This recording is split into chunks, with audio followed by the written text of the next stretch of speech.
Santiago capítulo 1, 26 y 27 dice así: si alguno se cree religioso, pero no refrena su lengua, sino que engaña a su propio corazón, la religión del tal es vana.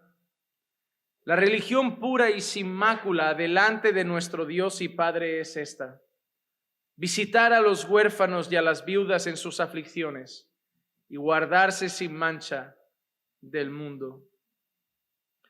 Hermanos, Santiago está acabando el primer capítulo y lo hace exactamente de la misma manera que los versículos anteriores habíamos visto. En el último tramo del capítulo 1, Santiago está haciendo un contraste entre una verdadera fe y una falsa fe, entre aquellos que solo profesan ser y aquellos que realmente son. Santiago está hablando de los que realmente tienen una fe genuina, y eso es evidente en ciertos aspectos de su vida, y aquellos que solamente dicen tener fe, pero luego su vida muestra que esa fe no es real. Aparece aquí la palabra religión, una palabra que a la gente hoy no le gusta, pero es bíblica, está escrita, y además no está escrita como algo malo. A mí me hace gracia que muchas veces, sobre todo cuando conocí al Señor, muchas veces las personas decían: yo no tengo religión, yo tengo a Cristo. Bueno, aquí Santiago habla de la palabra religión y habla de una religión pura, una religión verdadera, una religión buena. La religión no es mala, pero muchas veces también escucho esa frase de Jesús no es religión, es relación. Yo creo que al final la gente no sabe ni siquiera lo que significa la palabra religión y por eso repetimos frases. ¿Sabes? Como las feministas que repiten lo del patriarcado y la brecha salarial y luego le haces preguntas más a fondo y no saben de lo que hablan muchas veces. Hay creyentes que solo repiten frases. Hermano, tú practicas una religión que se llama cristianismo. No creo que haya que sentir vergüenza de esto. Sí, tenemos una relación con Dios, pero somos cristianos. El cristianismo es considerado una religión, entre otras. Sí que es cierto, no todas las religiones valen. No todas las religiones son correctas.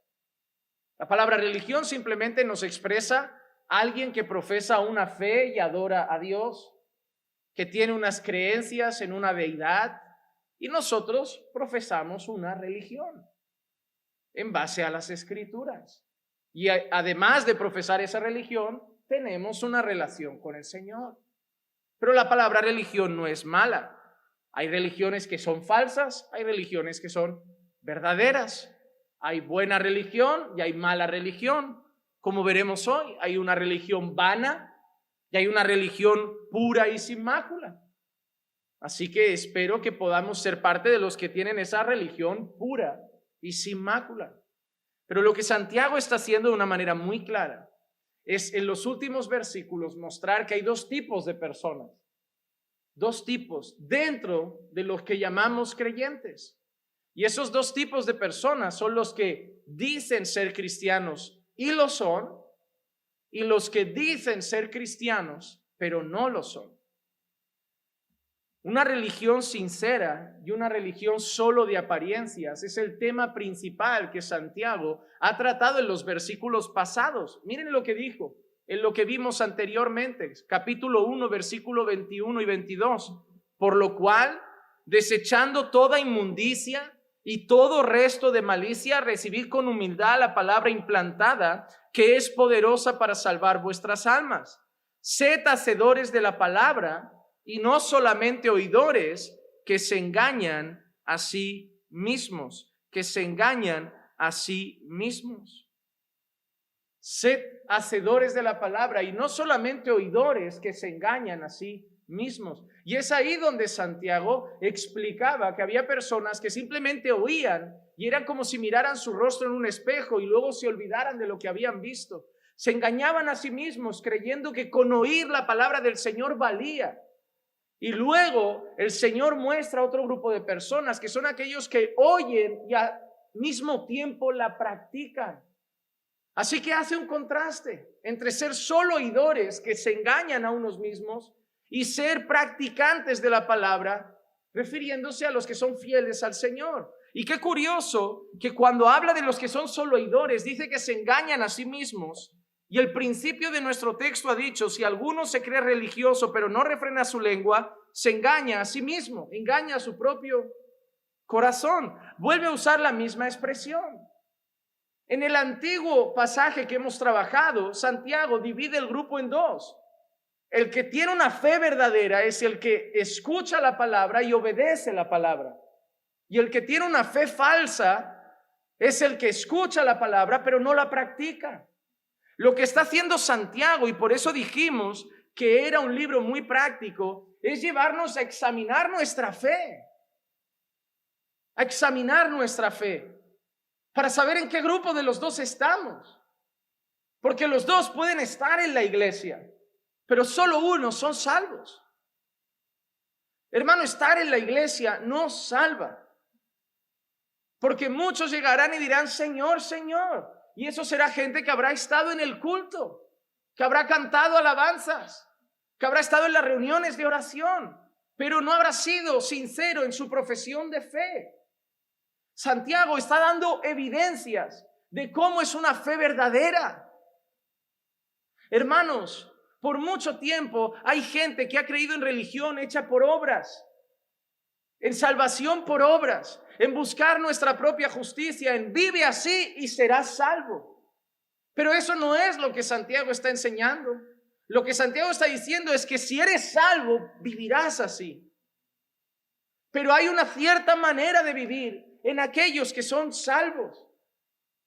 Cada vez que escribo, hablo, subo vídeos devocionales sobre la importancia de santificarse, de obedecer, siempre salta el hombre o la persona que dice, ya, pero nosotros estamos bajo el nuevo pacto. Cristo ya pagó por nosotros. No hay obras que podamos hacer para salvarnos. Y no digo lo contrario.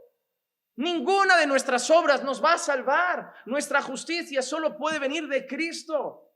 Pero la evidencia son nuestras obras. La evidencia son nuestras obras. Y es todo lo que está haciendo Santiago. ¿Sabían que Santiago fue una carta que para Lutero fue chocante? Que por un tiempo Lutero no quiso leer mucho. Porque la fe sin obras es muerta.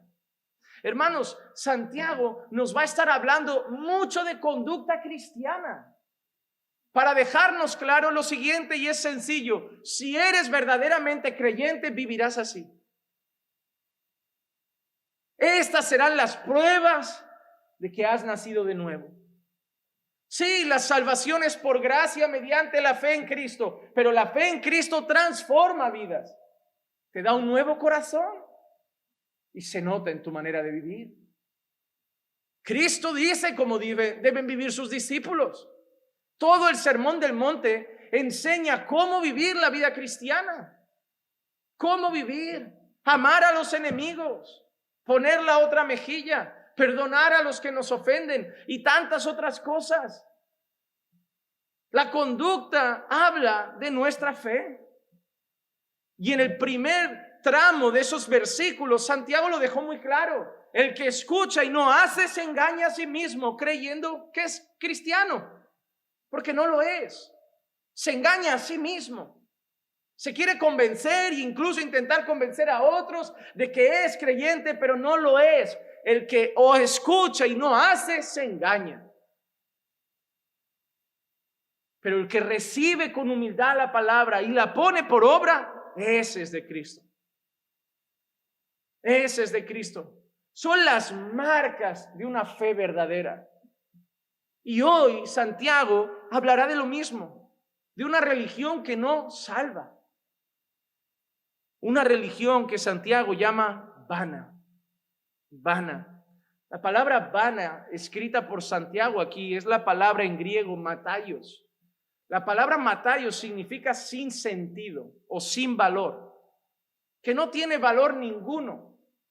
La palabra vana usada por Santiago en nuestro versículo al principio, cuando dice, si alguno se cree religioso pero no refrena su lengua, sino que engaña su propio corazón, la religión del tal es vana. Esa palabra significa, la religión de esa persona no tiene valor, no sirve para nada. Esa palabra vana aparece en otras ocasiones en la Escritura. Por ejemplo, Hechos 14:15. y diciendo: varones, ¿por qué hacéis estas cosas?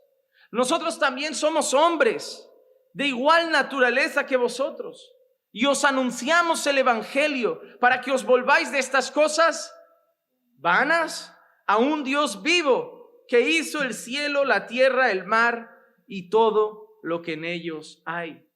Hermanos, Pablo y Bernabé estaban en Listra predicando el evangelio. Y encontrándose en Listra predicando el evangelio, el Señor obra poderosamente y usa a Pablo para hacer un milagro. Y cuando ese milagro se lleva a cabo, ¿qué hacen las personas? Empiezan a considerar dioses a Pablo y Bernabé, diciendo: los dioses se han hecho como hombres, están ahora entre nosotros. Y empiezan prácticamente a rendir culto a Pablo y Bernabé.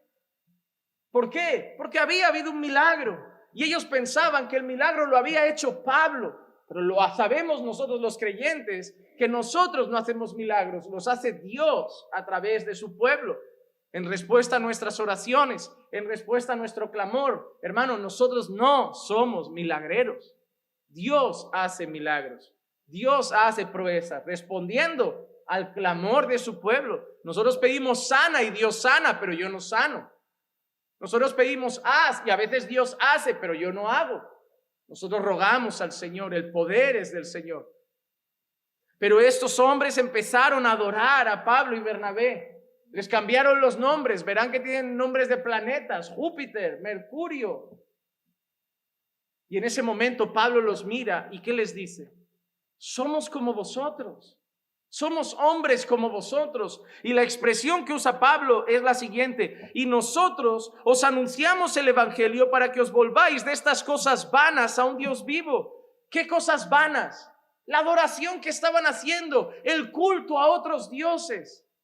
Eso era una adoración vana, porque Pablo les está diciendo: esta adoración vuestra no tiene valor, no sirve de nada, no tiene sentido. Queremos predicaros el evangelio para que dejéis esta adoración sin sentido y sin valor y adoréis al Dios vivo, que es así que es la adoración que vale, que es así que es la adoración que tiene sentido. De nuevo aquí la palabra vana. El apóstol Pablo la usa también en su carta a los Romanos. Romanos capítulo 1, versículo 21 dice: pues aunque conocían a Dios, no le honraron como a Dios ni le dieron gracias, sino que se hicieron vanos en sus razonamientos y su necio corazón fue entenebrecido. El hombre sin Dios es lo que está describiendo Pablo aquí.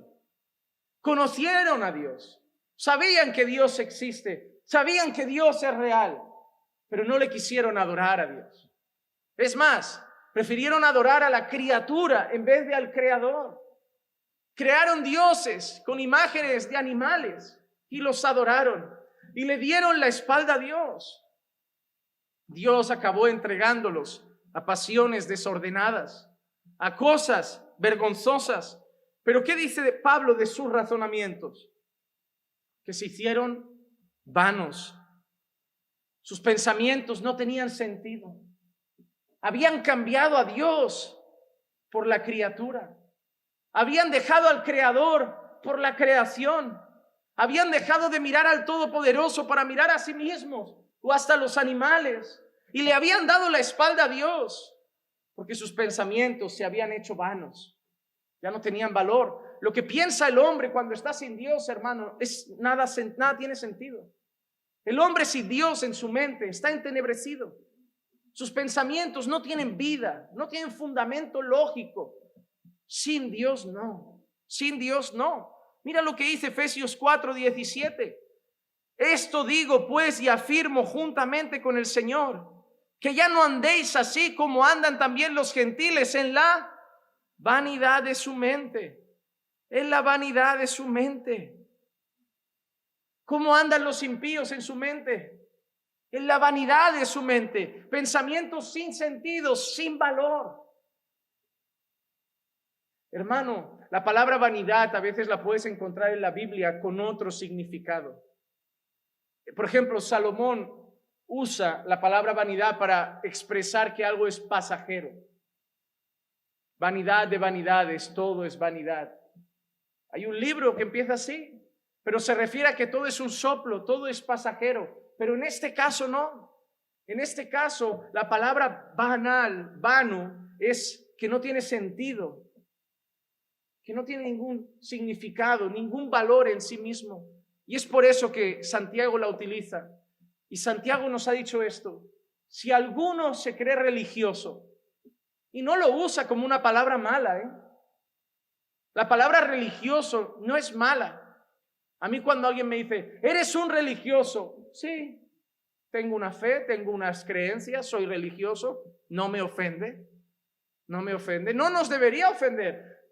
Santiago no la usa como una palabra mala. Si alguno se cree religioso, es más, es como algo digno de mérito. Si alguno se cree religioso, no lo usa como para hablar negativamente, sino como un tono positivo, como que ser religioso es algo de lo que uno se jacta. No, yo soy religioso.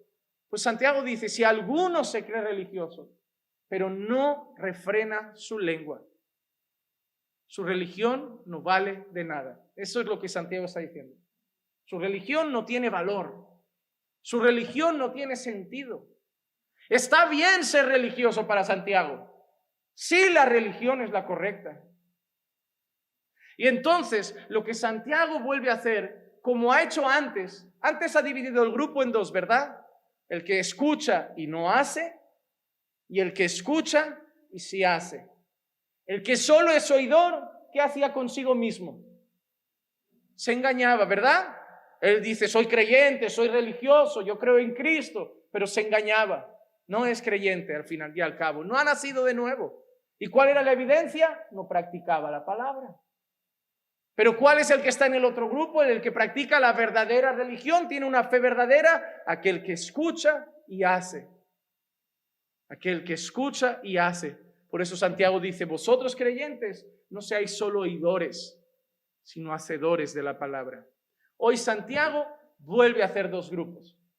El que tiene la religión vana, es decir, el que cree que es religioso, pero su religión cero, no vale, no tiene sentido, y el que practica la verdadera religión. Hoy Santiago vuelve a hacer dos grupos. El que cree que es y el que realmente es. Pero así como en nuestro antiguo texto dio una característica y era la obediencia a la palabra, hoy da tres. Así que lo que tenemos de la otra semana más lo que tenemos hoy son cuatro características de alguien que tiene una verdadera fe en Cristo. Cuatro evidencias de una verdadera fe en Jesucristo. Hoy veremos tres. El primer fruto que va a mostrar Santiago se relaciona con la lengua, con nuestras palabras.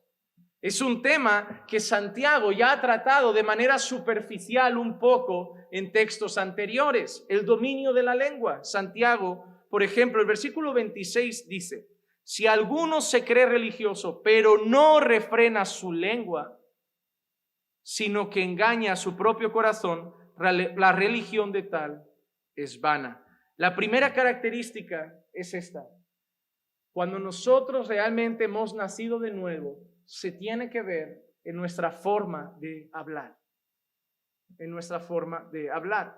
Santiago está diciendo, si alguno cree que es creyente, pero no frena su boquita, es evidencia de que su religión es falsa. Y eso es un peligro. Eso es un peligro. Santiago ya ha tratado este asunto por encima un poquito. En los versículos 19 y 20, Santiago dijo, esto sabéis, mis amados hermanos, que cada uno sea pronto para oír, tardo para hablar, tardo para la ira, pues la ira del hombre no obra la justicia de Dios. Santiago ya nos había dicho como creyentes que debíamos ser tardos para hablar. Y nosotros hablamos de eso, de lo importante que era hablar poco, porque en la abundancia de palabras hay abundancia de pecado, porque hasta el necio cuando calla pasa por sabio y tantas otras cosas. Hermano, Santiago aquí solo tratará un poquito el tema de la lengua, pero más adelante veremos cómo profundizará mucho más. El libro de Proverbios está lleno de indicaciones sobre el tema de cómo hablar y hasta los salmos hablan de eso. A lo largo de la Escritura y sobre todo en la cultura judía, las palabras son muy importantes. Son muy importantes porque nos definen.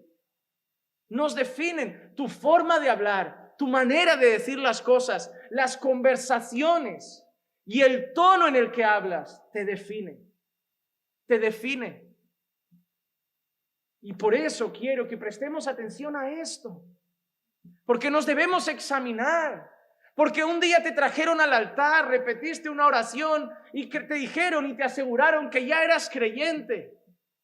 Y tenemos por ahí personas que cuando las ponemos delante de la Biblia y delante de lo que la Biblia dice que es un discípulo de Cristo, no se parecen en nada. Y aún así las hemos declarado salvas porque repitieron una oración.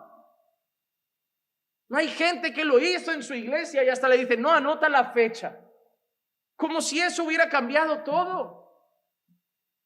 Pero Santiago empieza a demostrar que la verdadera fe da fruto. Que la verdadera fe da fruto. Que cuando Cristo llega a una vida la cambia por completo. Sí, no es de la noche a la mañana, pero hay un proceso de santificación. Tienen que haber evidencias de que ahora tenemos un nuevo corazón, de que hemos sido sellados por el Espíritu Santo. No podemos decir que el Espíritu Santo mora aquí y ser maleducado con nuestra esposa y andar con insultos y palabras soeces en nuestra boca. ¿Cómo podemos decir que aquí vive el Espíritu Santo y por nuestra boca sacar un lenguaje soez, grosero, maleducado, mentiras, ironías, dobles sentidos, lenguaje inmoral, insultos, gritos? ¿Cómo podemos decir eso? Eso es lo que Santiago nos va a empezar a demostrar. Dice, es contradictorio lo que dices. Es contradictorio decir, Cristo me ha salvado, pero hablo así. Cristo me ha salvado, pero vivo así. Cristo me ha salvado, pero sigo atado a la pornografía. Cristo me ha salvado, pero sigo atado a la masturbación. Cristo me ha salvado, pero sigo gritando a mi esposa. Cristo me ha salvado, pero sigo lleno de mal carácter. Y entonces la pregunta es, ¿te has salvado de qué? ¿Qué ha hecho en ti? ¿Qué ha hecho en ti?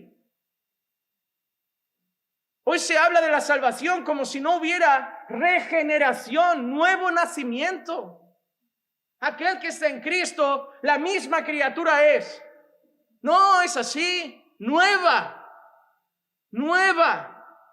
Las cosas viejas pasaron, todas son hechas nuevas. Tenemos un nuevo corazón con nuevos deseos. Ya no vivimos en la carne, vivimos en el Espíritu, y de eso tienen que haber evidencias. Es lo que Santiago está diciendo. El que dice que es religioso, el que dice que ha conocido a Cristo, el que dice Jesús es mi Señor, y luego habla como el mundano, su religión no vale. Su religión no vale, porque su manera de hablar muestra que esa profesión de fe es falsa. Hermano, los fariseos también decían ser religiosos. Los fariseos decían ser hasta los líderes religiosos. Pero el Señor dice, este pueblo de labios me honra, pero su corazón está lejos de mí. Este pueblo por fuera lava el vaso, ¿verdad? Es decir, por fuera creen todos religiosos, pero por dentro están muertos. Entonces, ¿eran salvos esos fariseos? Pero profesaban una religión. Pero sus frutos mostraban que esa religión era vana, no tenía valor. ¿Por qué es tan importante la manera en cómo hablamos? Es que está hablando de salvación. Si alguno cree que es religioso, pero no refrena su lengua, se engaña. Se engaña, es decir, se está engañando a sí mismo diciendo, soy hijo de Dios. Se está engañando a sí mismo.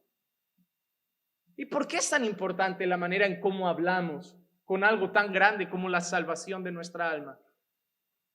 Porque nuestras palabras reflejan nuestro corazón. Nuestras palabras son un reflejo de lo que tenemos dentro. Lucas 6:45, el hombre bueno, del buen tesoro de su corazón saca lo que es bueno, y el hombre malo, del mal tesoro saca lo que es malo, porque de la abundancia del corazón habla la boca. De la abundancia del corazón habla la boca. Tus palabras lo único que hacen es definirte. Cuando un chico habla solo de una muchacha, tiene el corazón lleno, ¿verdad?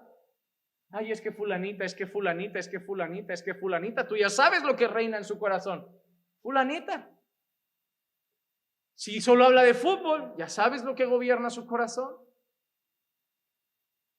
Hermano, si una persona está llena de rencor, de rabia, de odio, de enfado, de ira, de maldad, ¿qué va a salir de su boca? Gritos, mentiras, chismes, murmuración, difamación. Sus palabras solo reflejan su corazón. Lo que hay en tu corazón y lo que llena tu corazón al final sale por aquí. A mí cuando personas a veces dicen algo y dicen, ay, perdón, no pensaba lo que decía. Sí, estaba aquí. Lo que normalmente estás tranquilo y no lo sueltas, pero quitaron el filtro porque te enfadaste y ahora soltaste todo lo que hay dentro.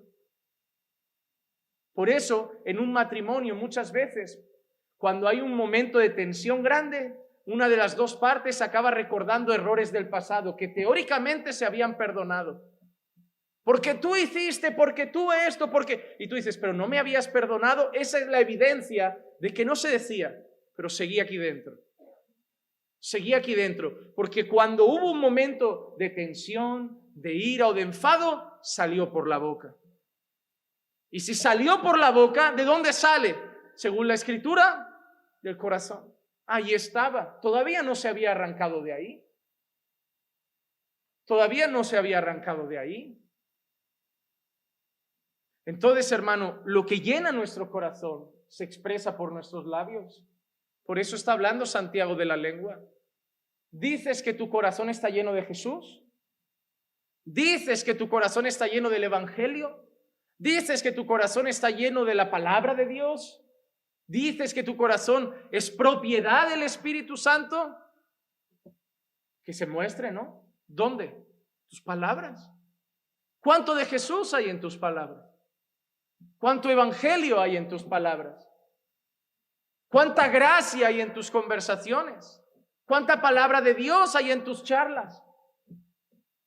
Hermano, si hoy midiéramos todo lo que has hablado a lo largo del día, cada palabra y el tono de tus palabras, te juntarían más con un impío o con un creyente.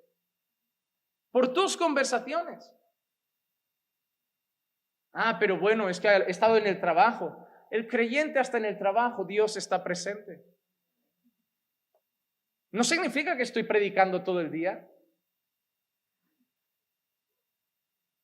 Pero yo recuerdo cuando estaba en el trabajo y a lo mejor había una reunión y tal, y a lo mejor decían, oye, que te vaya bien con ese cliente, Dios me ayude. Siempre vas poniendo a Dios en medio. Pero la gente va a saber que Dios está en tu corazón. Mi trabajo depende de Dios, mi jornada depende de Dios. Ah, compañeros, que os vaya bien, Dios te bendiga, Dios te guarde, Dios os cuide. Que Dios te dé un buen fin de semana, que Dios... Mil cosas podemos, pero dejando claro a la gente, Dios, Dios, Dios, Dios, Dios, Dios.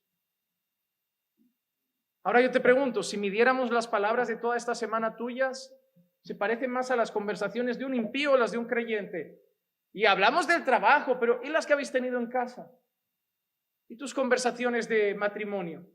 ¿Y tus conversaciones con tus hijos? ¿Muestran a Cristo?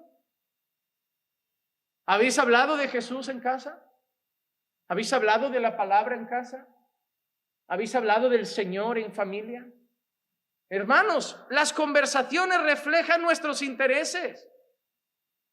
O cuando salimos de la iglesia se queda Dios aquí dentro, guardado hasta el próximo culto. Eso es lo que Santiago está diciendo. De la abundancia del corazón habla la boca. Y yo te pregunto, ¿qué llena tu corazón? Se sabrá por tus palabras, por tus palabras. El creyente tiene una forma peculiar de hablar. Por ejemplo, 1 de Pedro 3:9 dice, no devolviendo mal por mal o insulto por insulto, sino más bien bendiciendo, porque fuisteis llamados con el propósito de heredar bendición. El mundo nos puede insultar, nos puede maldecir, y nosotros ¿qué les devolvemos? Lo mismo, ¿no? Porque somos creyentes, porque nuestro corazón está lleno de otras cosas. Nosotros les bendecimos. Nosotros no pagamos insulto con insulto. Ah, habló mal de ti, pues yo me vengo. Pues es que esa persona también es así. No, déjalo. Yo tengo el corazón lleno de otra cosa. ¿Qué hay en tu corazón? ¿Qué hay en tu corazón? Hay gente que sale de malas iglesias, pasa 4 años en una buena y sigue hablando de la mala. Sigue ahí. No, porque mi antigua iglesia, ya llevan 4 años aquí. Mi antigua iglesia. Ya, eso significa que todavía está ahí. Hay que perdonar. Te hicieron daño, bueno. Te lastimaron, bueno. Te engañaron, bueno. Dios te abrió los ojos, da gloria a Dios. Y deja, perdona. Hablamos mucho y hablamos mal. Perdemos mucho tiempo, hermano, en conversaciones que no edifican, en conversaciones que no llevan a Cristo a nadie, que no santifican nuestros matrimonios. O tele o discusión, pero nunca edificación. Nunca vamos a orar. Vamos a hablar de qué te pareció el sermón.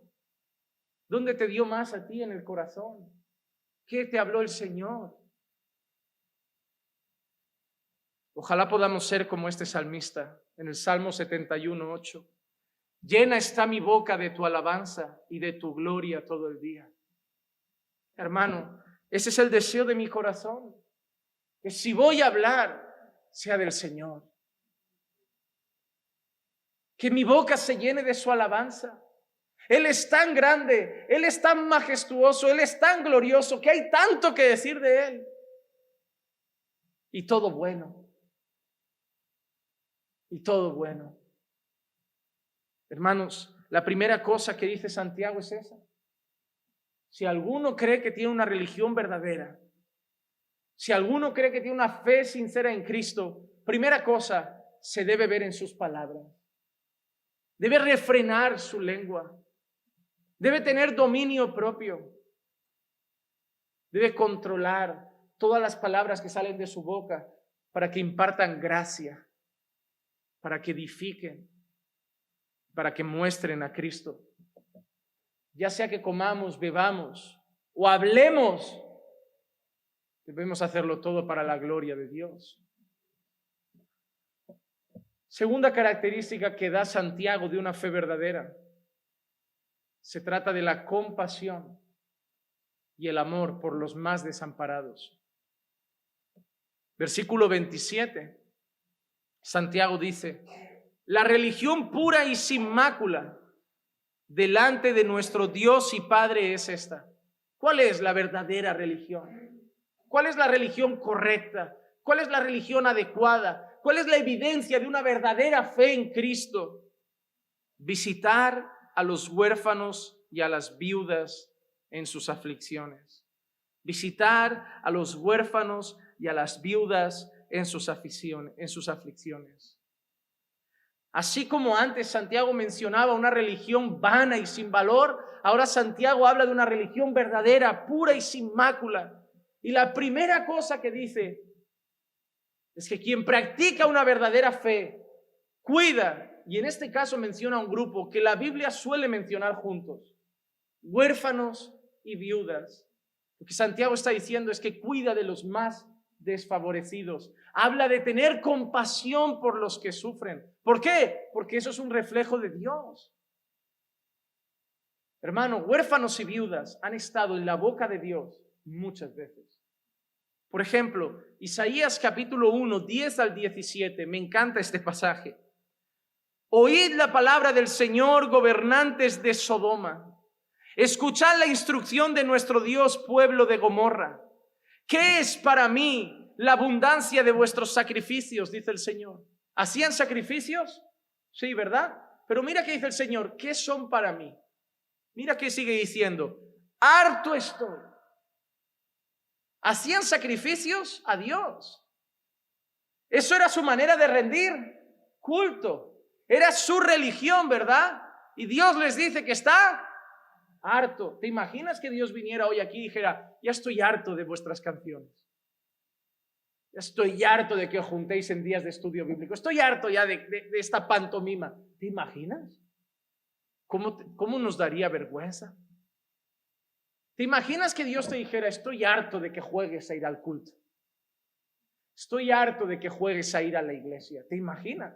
Es lo que les está diciendo. Está diciendo, harto estoy de holocaustos de carneros y de cebo de ganado cebado. Mira que sigue diciendo. Y la sangre de novillos, corderos y machos cabríos ya no me complace. Cuando venís a presentaros delante de mí, ¿quién demanda esto de vosotros? De que pisoteéis mis atrios. No traigáis más vuestras vanas ofrendas. Traían ofrendas, pero para el Señor no tenían valor. No tenían valor. ¿Tú sabías que hay ofrendas que no sirven para Dios? Porque la ofrenda es un acto espiritual, es una parte de nuestra adoración a Dios, pero a veces no vale. ¿Tú sabías que hay canciones que Dios no presta atención? ¿Tú sabías que hay oraciones que Dios no escucha? ¿O crees que Dios le sirve todo? ¿O crees que a Dios le vale cualquier cosa? ¿Tú sabías que hay cultos que tú vienes, los das y el Señor no los recibe? Esto es lo que está pasando ahí. Esto es lo que está pasando. No traigáis más vuestras vanas ofrendas. El incienso me es abominación. Luna nueva y día de reposo. El convocar asambleas. Hasta el día de reposo no le estaba gustando al Señor. Lo estaban haciendo todo, hermanos. Sacrificios, ofrendas, días de reposo. Lo estaban haciendo todo. Todo lo que era la práctica religiosa, la estaban haciendo toda. Pero el Señor dice, no tolero iniquidad y asamblea solemne. ¿Saben qué está diciendo el Señor? No tolero iniquidad y asamblea solemne. No tolero que viváis pecando y luego vengáis a decir que me dais culto. Qué fuerte, ¿verdad? Es como si el Señor dijera, a mí no me vengas el domingo por la mañana a cantar si el sábado por la noche has estado pecando deliberadamente. A mí no me vengas a ofrecer mentiras. A mí no me vengas a tomar el pelo. Como si no viera lo que haces el día anterior, como si no viera cómo vives el resto de la semana. Porque al pastor se le engaña, a los hermanos se le engañan, pero a Dios no. El Señor sabe si tu fe es sincera o tu vida es una pura hipocresía. Y te digo algo, puedes estar 30 años y el Señor no haber recibido un culto si no fue sincero. Señor, Señor, en tu nombre no me valía para mí. En tu no valía, no te escuchaba, no te veía, no te conocía, porque practicabas la iniquidad. Solo vivías de apariencia en el culto, pero luego vivías como el mundo, hablabas como el mundo, actuabas con el mundo, tenías el corazón del mundo. A la gente no le gustan estos mensajes, pero es palabra de Dios. Y si no la predicamos, se nos llena la iglesia de gente que cree que es salva y no lo es. ¿Qué queremos? ¿Una iglesia con 500 personas convencidos de ser salvos y no lo son? O mejor una iglesia con 50, pero salvos de verdad. No, hermano. No es acumular cantidades. Es vivir la verdad. Mira lo que dice ahora. Vuestras lunas nuevas y vuestras fiestas señaladas las aborrece mi alma. ¿Qué fiestas señaladas eran? Las de la ley, las que establecía la palabra. Pero para el Señor era una abominación.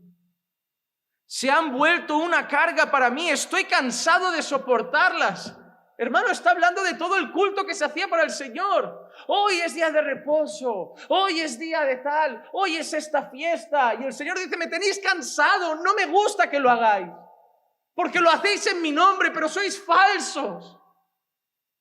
Jugáis a decirle a la gente que lo hacéis porque sois mi pueblo, que lo celebráis porque sois mi pueblo, pero luego vivís practicando el pecado. Hermano, esto es Dios cansado de los que dicen ser su pueblo. Porque al menos los otros no dicen que me conocen, se van a la discoteca, se emborrachan, dicen, no creo en Dios, soy ateo.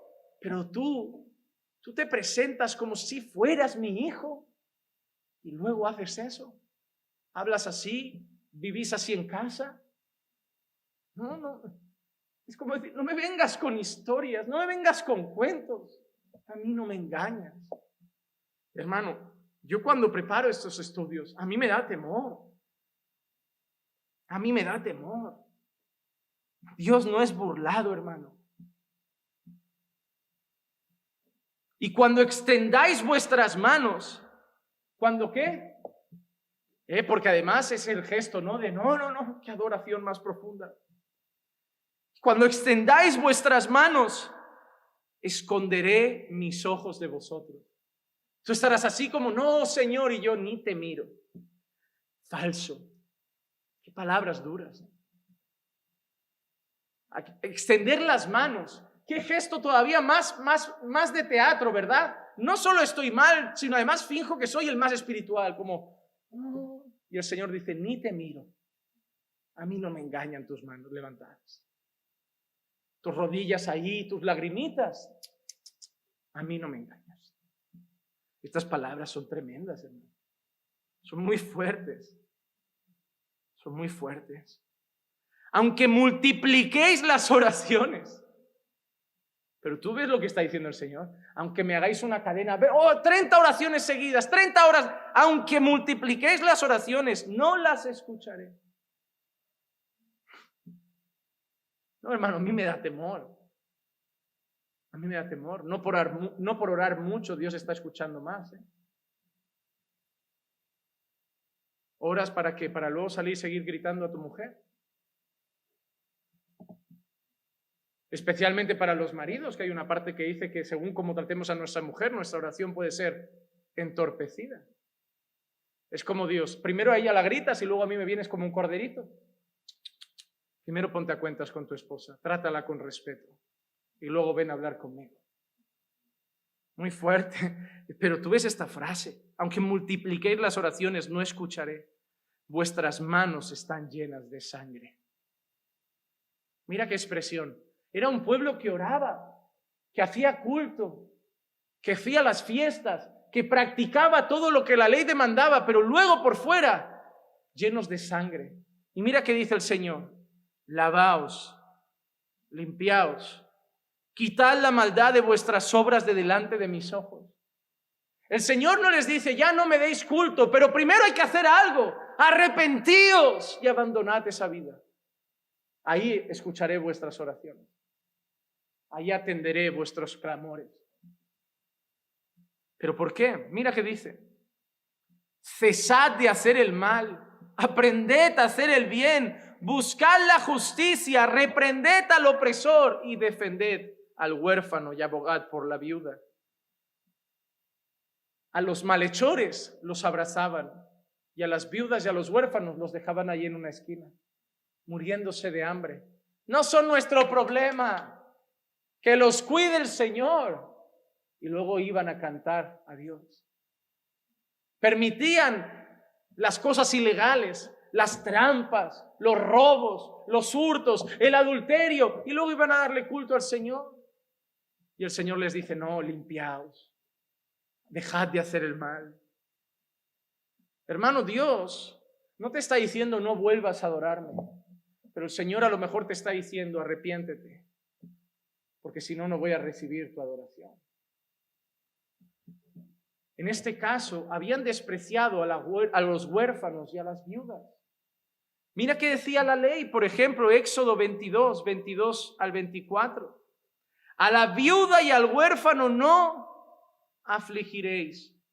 Si lo afliges y él clama a mí, mira qué fuerte esto que dice el Señor.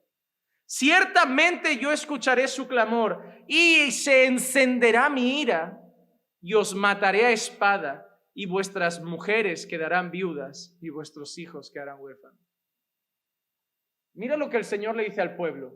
Si viene una viuda o un huérfano y no los cuidáis y se van abandonados y lloran a mí, os mataré a vosotros para que vuestras mujeres sepan lo que es ser viuda y vuestros hijos sepan lo que es ser huérfano.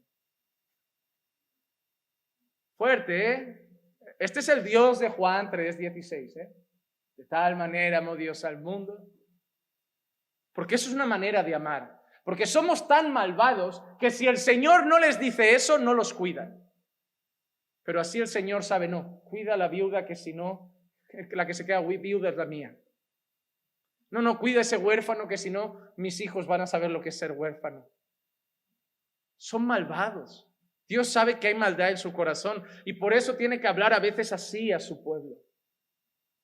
Pero esto nos demuestra también el amor y compasión de Dios por los desfavorecidos. No, se quedó viuda, no es mi problema. Se quedó huérfano, no es mi problema. Sí lo es. Para el Señor sí lo es. Hasta en la ley del diezmo el Señor hace que una parte de ese diezmo se dedicara a huérfanos y viudas. Deuteronomio 14:29 dice: y vendrá el levita que no tiene parte ni herencia contigo y el forastero, el huérfano y la viuda que habitan en tus ciudades, y comerán y se saciarán para que el Señor tu Dios te bendiga en toda obra que tu mano haga. ¿Sabes que eso es un texto que está dentro de lo que se llama la ley del diezmo? Que de ese diezmo, de ese sistema tributario que el Señor había establecido en el antiguo pacto para Israel, una parte era para alimentar a huérfanos, viudas y forasteros. No era para edificar templos más grandes. El diezmo no era para saciar el apetito de los líderes religiosos. El diezmo también era para los desamparados. Mira lo que está diciendo el Señor: recogeréis todo vuestro diezmo que tenéis para que coman los que no tienen. Pero ellos no trabajan. No está hablando de vagos, ¿eh? No está hablando de vagos. En ningún momento Dios dice sustenta al vago y al perezoso. Es más, la Biblia dice el que no trabaje, que no coma. Está hablando de viudas. En aquel contexto, una viuda no echaba la vida para adelante sola. ¿Quién eran los principales proveedores de la familia? Eran los hombres. Una viuda quedaba desamparada. Los huérfanos, la mayoría muchas veces no tenían trabajo, no tenían dinero, no tenían sustento. ¿Quién se hacía cargo de ellos? El pueblo. El pueblo. ¿Te acuerdas en Hechos capítulo 6? La vez que se tienen que elegir los primeros, teóricamente, diáconos para atender las mesas. ¿Cuál fue el problema? Las viudas de los helenistas estaban siendo desatendidas. ¿Y quién se tiene que hacer cargo? La iglesia, ¿verdad? Van a los apóstoles y les dicen: hay unas viudas que no están siendo bien atendidas, tenéis que hacer algo. Y él dice: bueno, elegid a unos hombres que atiendan las mesas, es decir, que se encarguen de que a las viudas no les falte nada. ¿Pero de quién era el trabajo? De la iglesia, ¿verdad? Hermanos, si mañana tú congregas aquí por muchos años y tu mujer enviuda, ¿sabes quién tiene que cuidarla? La iglesia. La iglesia ya no enseña esas cosas, ¿sabías? Que se encargue la familia. Ese miembro ya no nos interesa. ¿Qué nos puede aportar? Ni ofrenda puede traer si vive con una triste pensión de viudedad. ¿Es la iglesia la que ahora tiene que visitar a esa hermana que está sola? ¿Es la iglesia la que ahora le tiene que decir a la hermana: nosotros te traemos al culto, nosotros te traemos a la iglesia y hasta que tú partas con el Señor, nosotros te vamos a cuidar como te cuidó tu esposo? Porque somos tu familia. Ese es el trabajo de la iglesia. Ese es el trabajo de la iglesia. Y si mañana Dios no quiera, unos padres y un accidente y un niño queda huérfano, la iglesia debe correr a preocuparse por ese niño como si fuera nuestro, porque eran nuestros hermanos. Y nosotros debemos a nuestros hermanos cuidar de su descendencia. Pero como la iglesia ahora es egoísta, ¿quién ha venido por su milagro? ¿Quién ha venido a buscar su bendición? No, la iglesia es un pueblo que cuida unos de otros, pero sobre todo de los más desamparados. Tú y yo comemos, hermano. Podemos comer a veces hasta afuera. Carne buena hay en la nevera, pero hay gente que no tiene. Por eso la iglesia tiene una caja solidaria que a veces repartimos cesta de alimentos a quien lo necesita. Porque es nuestro trabajo velar por las necesidades, principalmente de los de nuestro pueblo, de los más afligidos. La iglesia no es solo lugar para los que tienen dinero para la ofrenda, también es lugar para los que necesitan parte de nuestra ofrenda. ¿Sabían eso? ¿Sabían que nosotros somos responsables de velar por las necesidades de nuestros hermanos más desfavorecidos? No sustentar vagos, pero ayudar al necesitado, sí. ¿Por qué? Mira cómo Dios se presenta en este salmo con la viuda y el huérfano. En el Salmo 68, 4 y 5 hay una palabra para mí preciosa. Cantad a Dios, cantad alabanzas a su nombre, abrid paso al que cabalga por los desiertos, cuyo nombre es el Señor, regocijaos delante de él. Mira cómo se le llama aquí: Padre de los huérfanos y defensor de las viudas es Dios en su santa morada. Qué bonito, ¿verdad? Padre de los huérfanos. Padre de los huérfanos y defensor de las viudas. Mira cómo las defiende. Como no las cuidéis, yo dejo viudas a vuestras mujeres. Él las defiende. Él las defiende. ¿Ves aquella mujer y aquel niño abandonados en el desierto por un gran hombre de Dios en la fe bajo el consejo de su amada esposa?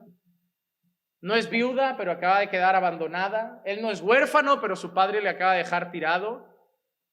Ellos claman al Señor, ¿verdad? Bueno, en ellos no había promesa. La promesa era en Isaac, no en el hijo de la esclava. Pero el Señor escuchó su clamor, ¿verdad? No, así no se trata una mujer. Así no se trata un niño.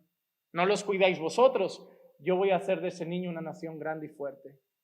Y hasta hoy ahí los tienes. Enemigos número 1 de la descendencia de Isaac. Eso sí, enemigos número 1, pero lo que dice la Biblia de ellos es verdad.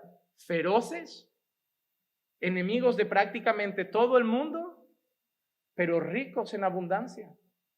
No les falta nada. Todo el mundo quiere su petróleo. Hermanos, la promesa que se hizo en ese desierto, la vemos hoy con nuestros ojos.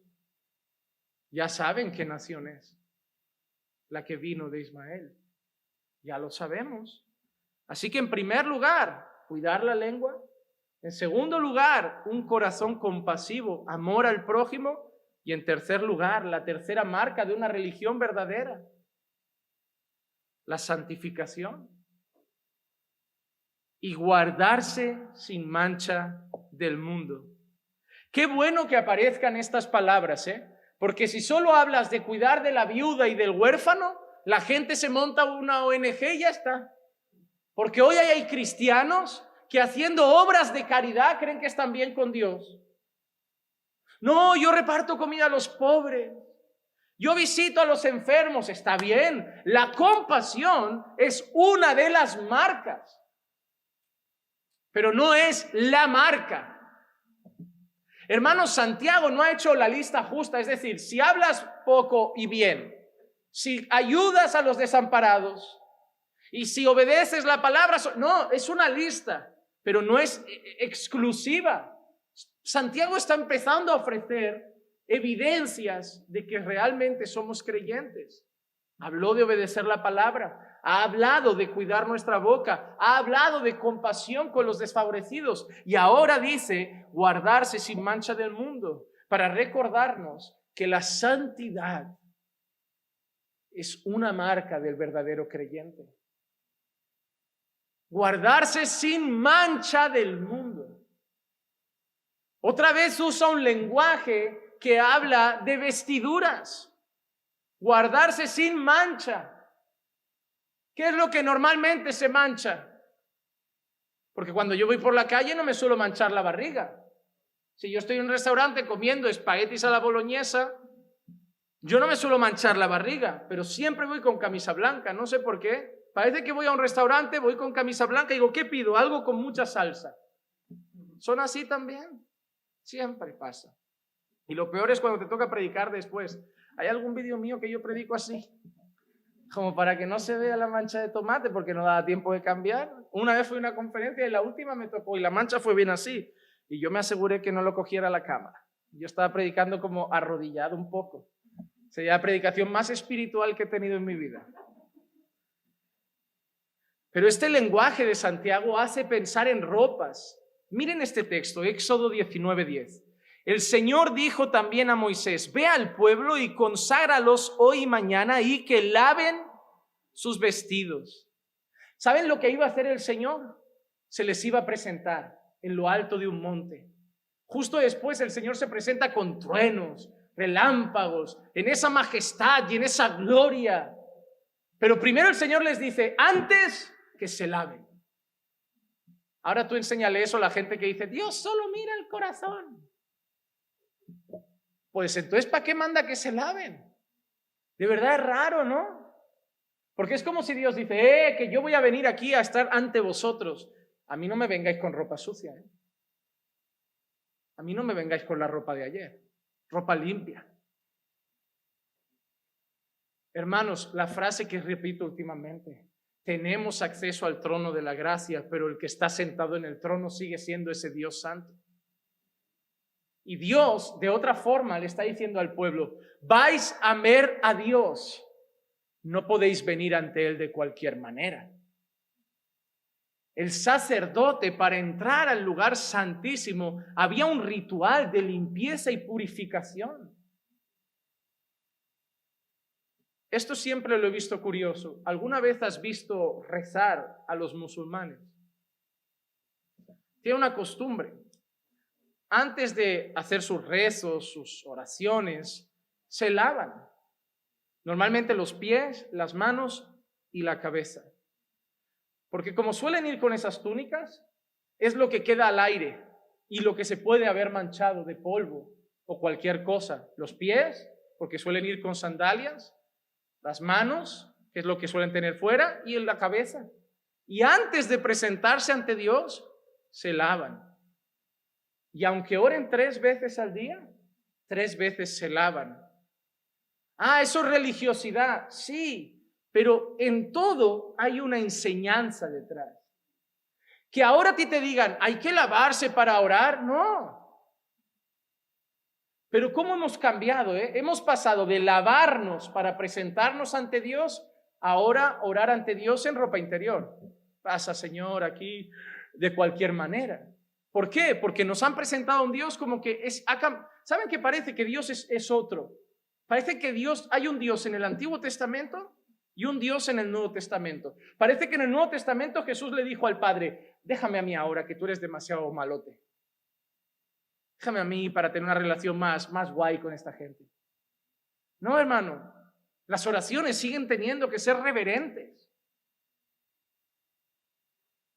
Tienen que seguir siendo a un Dios santo. Y saber que sí, pero hermano, si piensas en Él, no hay que darte una norma. Aquí no hay una norma de hay que lavarse antes de ir a orar, ni hay que consagrarse 2 días antes de ir a orar, ni hay que ir con ropa limpia a la oración. Pero hay una enseñanza: no te presentes ante Dios de cualquier forma porque es santo. Moisés, quítate el calzado, vas a hablar conmigo. Vas a hablar conmigo. La tierra que pisas es santa porque el santo está aquí. Moisés, has pasado por esta tierra 1000 veces con el rebaño, 1000 veces, y no era santa, pero ahora yo estoy. La tierra no ha cambiado. La tierra ahora me tiene a mí aquí en esta zarza, y ahora la tierra cambia porque yo estoy. Y es que ahora el santo está aquí en nosotros. Esto nos enseña que Dios no quiere una vida de cualquier manera. Hermanos, nosotros, aunque hayamos sido lavados de nuestros pecados, somos llamados a seguir limpiándonos cada día. Segunda carta a los Corintios, capítulo 7, versículo 1 dice: por tanto, amados, teniendo estas promesas, limpiémonos de toda inmundicia de la carne y del espíritu, perfeccionando la santidad en el temor de Dios. O primera de Juan 3, 2 y 3. Amados, ahora somos hijos de Dios y aún no se ha manifestado lo que habremos de ser, pero sabemos que cuando Él se manifieste, seremos semejantes a Él porque le veremos como Él es. Y todo el que tiene esta esperanza puesta en Él, se purifica. ¿Por qué? Porque Él es puro. ¿Por qué el pueblo se tenía que consagrar? ¿Por qué Él es santo? ¿Por qué nosotros nos tenemos que purificar? ¿Por qué Él es puro? ¿Por qué nos tenemos que limpiar? Porque Él es limpio. ¿No ves a los satánicos cómo van todos? De negro, enfadados, tristes. Así es su jefe, un amargado, destinado a la condenación y sin posible esperanza de perdón. Pero el nuestro es santo, hermano. El nuestro es puro, es luz. Y así hay que andar ante Él. Así hay que andar ante Él. Hermano, mira lo que ha dicho Pablo, teniendo estas promesas. Es más, sabiendo que eres salvo, sabiendo que has sido perdonado, sabiendo que has sido redimido y sabiendo que vas a la eternidad gloriosa, eso te debe llevar a limpiarte, a purificarte, a consagrarte.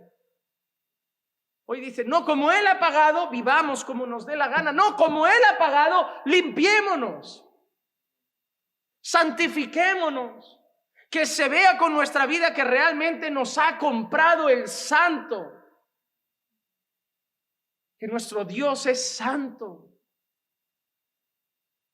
Hermano, hoy Santiago nos ha dejado tres marcas de una religión verdadera. El que se cree religioso y no refrena su lengua, su religión es falsa. Primera pregunta que te hago, ¿cómo son tus palabras? ¿De qué hablas todo el día? ¿Cómo son tus conversaciones y en qué tono hablas? Segunda, ¿hay compasión en tu corazón? ¿Sientes misericordia de los desamparados? ¿Cómo andas de amor al prójimo? Y tercera, otra de las marcas de una religión verdadera, se guarda sin mancha del mundo. ¿Cómo está tu lucha por la santidad? Hermano, no estoy diciendo que debes ser perfecto, decir, ay, el otro día se me escapó una palabra y pequé en eso. No, mi religión es falsa. No, cuidado. Pero significa que estás buscando que esas cosas cambien en ti y reflejen a Cristo. Todo creyente se le puede escapar una palabra un día. Todo creyente un día puede subirle el tono al esposo o a la esposa una vez, pero no es la práctica, ¿verdad? Y nos duele cuando lo hacemos porque sabemos que no es fruto de un cristiano genuino. Puede pasar, pero no es la regla. Eso es lo que está diciendo Santiago. Si tus palabras siempre son así, si nunca tienes compasión y si vives sin santificarte, tu religión es vana. Pero si tú eres una persona que cada día luchas para que tu boca glorifique al Señor, que cada día muestras que tienes amor al prójimo y que luchas por santificarte, tu religión es pura y sin mácula, es decir, has nacido de nuevo. Santiago está hablando del contraste de los dos grupos, los que son y los que dicen ser. Por eso debemos hacernos solo una pregunta, y yo quiero que esta pregunta te la hagas a ti en casa hoy. Segunda a los Corintios, capítulo 13, versículo 5. Poneos a prueba para ver si estáis en la fe. Examinaos a vosotros mismos. Pastor, yo quiero que usted me diga si soy salvo. Yo no puedo decírtelo, porque yo solo veo lo que me muestras aquí. ¿Sabes quién más te lo puede decir? Tu esposa, tus hijos. ¿Tú sabías que probablemente tu esposa, tu esposo, tus hijos pueden dar más certeza de tu salvación que tu pastor? Porque ellos te ven donde ya no hay máscaras. Porque aquí traes la Biblia. Aquí levantas las manos. Aquí vienes a los cultos. Pero a lo mejor yo te veo como un creyente bueno y Dios dice, no te escucho. Me cansé de tus cultos. Porque a lo mejor lo haces, pero tu hijo mire y dice, papá no coge una Biblia en casa. Se la pasa viendo la tele. Y se la pasan discutiendo papá y mamá. Tu hijo seguramente sabe más si eres salvo que yo. Me da hasta miedo preguntarles. Un día hablé Aprovechar la escuela infantil para hacer unas entrevistas. Decir a las profesoras, hoy pasarles este cuestionario uno por uno. Hermano, ¿qué saldría de ahí? A lo mejor retiraríamos hasta membresía. Porque hacer el curso y mostrar es fácil. Por eso, hermanos, ¿recuerdan el texto de la cena del Señor? Por tanto, pruébese cada uno así. Porque al final, solo tú lo sabes. Solo tú lo sabes. Cuando viene gente a casa, ponemos alabanzas en la tele. Un concierto de la Ivy, de Jonathan y Sara Jerez. A la que no viene nadie a casa, la tele es para Netflix. Cuando viene alguien a casa, se comparte una palabra. Cuando estamos solos, pelis. Al final solo tú sabes qué llena tu corazón. Al final solo tú sabes si tu fe es sincera. Al final solo tú sabes si cuando levantas las manos Dios se agrada o Dios te mira y dice, yo no te miro y yo no te escucho. Al final solo tú lo sabes. Por eso yo te llevo a hacer esto. Probaos a vosotros mismos. Pastor, ¿y si no estoy bien? Lo que dice Isaías, dejad de hacer el mal, apartaos de la iniquidad, arrepentíos, corred al Señor. A lo mejor Dios te ha traído hoy aquí para que después de pensar durante mucho que eras cristiano, a lo mejor para que hoy sea el día de tu salvación.